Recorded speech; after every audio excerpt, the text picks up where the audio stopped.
In this section, you will learn some concepts of DevOps, at the heart of which is continuous integration and continuous delivery. Now, what is DevOps? Here is what Wikipedia has to say. DevOps is a term that is used to refer to a set of practices that emphasize the collaboration and communication of both software developers and information technology professionals while automating the process of software delivery and infrastructure changes.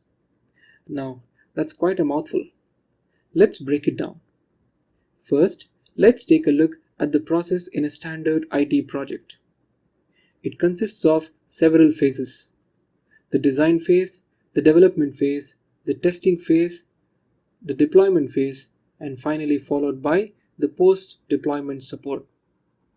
The design phase is when architects prepare the overall solution and hand it over to the development team.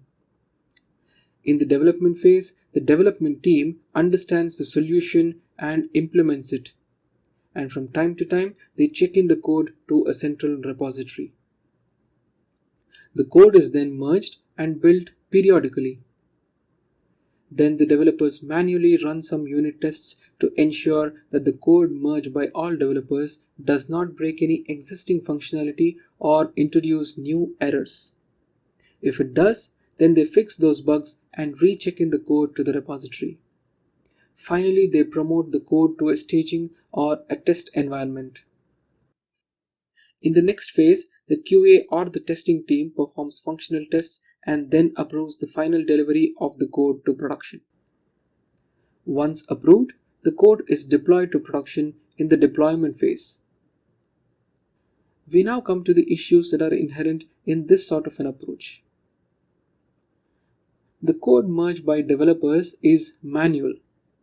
It is not well coordinated and ad hoc. This is fine for a small project, but for a medium or a large size project with more developers, it's not feasible and it is prone to repeated issues as the code merge at the repository has to be manual. The code review, the testing, and the build, all these steps are manual, which means it's time consuming, prone to errors, and unreliable. It would most of all waste a lot of development effort on redundant activities which the developers could actually spend on developing new code or a new feature. This is where DevOps continuous integration and continuous delivery comes into picture. Some of the most frequently used terms of DevOps are continuous integration, continuous deployment, and continuous delivery. Let's look at these one by one. First, continuous integration. Continuous integration is a DevOps software development practice where developers regularly merge their code changes into a central repository, after which automated builds and tests are run. The developers would be required to commit changes to their code in a central repository, usually a version control system like CVS, SVN, Git, several times a day. The CI tool then runs a job that automatically merges the code, runs a basic check on it, and does an automatic build. In case of any errors, the developers are notified immediately along with detailed logs. What this essentially means is that continuous integration is not just a bunch of tools that are used to run automated jobs and perform checks. It's also a mindset that has to be instilled in development teams. Let's look at the other two terms, continuous deployment and continuous delivery. We have seen that the continuous integration step builds the code and keeps it ready for deployment.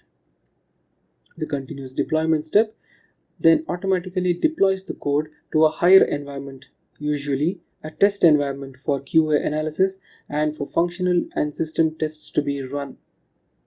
Once the QA testing has passed, the release manager or the QA lead approves the changes to be delivered to production. The continuous delivery step takes care of this. The QA lead or the release manager manually triggers the production deployment. The key thing to remember is that this step is manual in spite of being a part of the CI/CD pipeline, just so that there is better control on the code as well as the environment when it goes to production. Now, let's take a look at some of the popular CI/CD tools that are out there in the market. There's Jenkins, there is Circle CI, Bamboo, Travis, and many more. In this course, the focus is mainly on Jenkins. It's probably the most popular tool because of the ease of its implementation, a huge community for support, and the ease with which the tool can be learned. It also has a large number of plugins that make it highly flexible to be used alongside any software.